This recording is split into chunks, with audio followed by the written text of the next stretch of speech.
कथा ज्ञान के नेत्र। गोस्वामी तुलसीदास जी अपनी पत्नी से बड़ा प्रेम करते थे। दिन भर उससे वार्तालाप और सहचर्य करने पर भी उनकी उस नारी के प्रति बड़ी आसक्ति थी। नारी सुख के अतिरिक्त उन्हें अन्य किसी सुख की इच्छा न थी। वे शरीर को सुख भोगने का ही प्रधान साधन मानते थे। वासना तथा इंद्रियों के माया जाल ने उन्हें बांध रखा था। जितना ही वे इंद्रिय सुख के इस मार्ग पर बढ़ते गए, उतनी ही उनकी आसक्ता अधिकाधिक प्रतीत होती गई। आसक्ति उनकी प्रधान संगिनी थी। एक दिन उसी नारी ने उनके ज्ञान के नेत्र खोल दिए। उसने कहा, मेरे इस हाड़ मास के नश्वर शरीर के प्रति जो मोह आपको है, यदि वही कहीं ईश्वर के प्रति होता तो आपकी मुक्ति हो जाती। तुलसीदास देर तक उपयुक्त कथन को सोचते रहें, चिंतन करते रहें। चिंतन करते करते वे अंत में इस परिणाम पर पहुँचे कि वास्तव में नारी का कथन सत्य है। आसक्ति से बढ़कर संसार में कोई दूसरा दुख नहीं है। इंद्रियों के विषय में फंसे रहने से मनुष्य दुखी रहता है। उनके ज्ञान के नेत्र खुल गए। अब दूसरा ही दृश्य दिखा था। उन्होंने देखा संसार भोगों की ओर तीव्रता से हो रहा है। तृष्णा की पीड़ा उनके दुख का बड़ा कारण है। वासना मनुष्य को पागल बना रही है। मनुष्य मन से ही संसार से बनता है। वे संसार से विरक्त हो गए। नारी के प्रति उनका प्रेम अपने आराध्य राम के प्रति मुड़ गया। अब वे वासना तृप्ति के पीछे न भाग के राम की लीला कविताएं गाने लगे।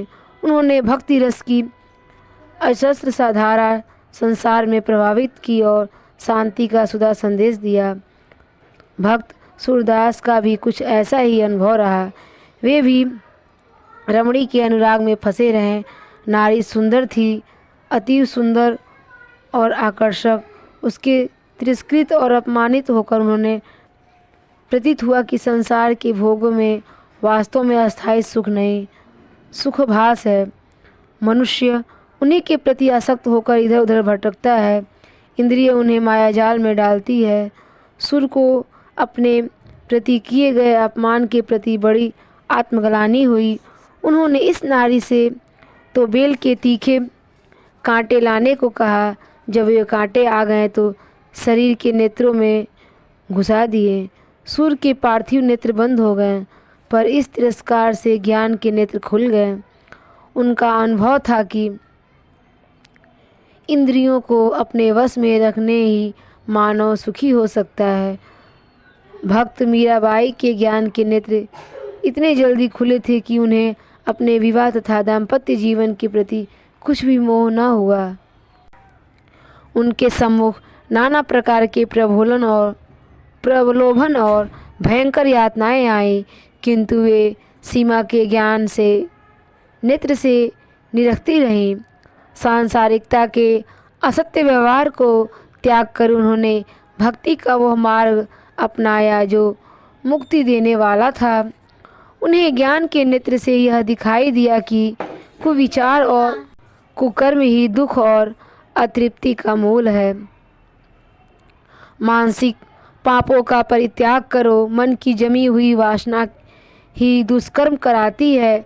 पाप का प्रधान कारण आत्मज्ञान का अभाव ही है। हम प्राय मोह और आलस्य की निद्रा में पड़े रहते हैं। आलस में पड़े हुए हमें सुख मिलता है तो दिखाई देता है, परंतु उसका फल हमेशा दुख होता है। हमें अपने कमजोरियों का ज्ञान नहीं होता। जो आदमी गलती करता है उस अल्पज्ञ को यह ज्ञात नहीं होता कि वह गलत राह पर है। अंधकार ही अंधकार में वह न जाने कहाँ से कहाँ पहुँच जाता है। अंत में किसी कठोर भाव शिला पर टक्कर कर उसे अपनी गलती या दुर्बलता का ज्ञान होता है। उसके ज्ञान चक्षु एकाएक खुल जाते हैं। यहीं से वास्तविक आत्मिक उन्नति का सुप्रभात प्रारंभ होता है। ज्ञान के नेत्र हमें दुर्बलता से परिचित कराते आते हैं। अब तक इंद्रियों में सुख दिखता है, तब तक आँखों पर पर्दा पड़ा हुआ मानना चाहिए। जो अपनी दुर्बलता से परिचित हो जाता है, उसके लिए वह सच्चा पश्चाताप कर उसे दूर करने की इच्छा और सतत उद्योग प्रारंभ करता है। उसकी उन्नति का आधा काम तो बन गया मानना चाहिए। दुर्बलता ही पाप का मूल है। इसका कारण अज्ञान है। जब ज्ञान के नेत्र खुलते हैं तब मनुष्य को अपनी दुर्बलता के दर्शन हो जाते हैं।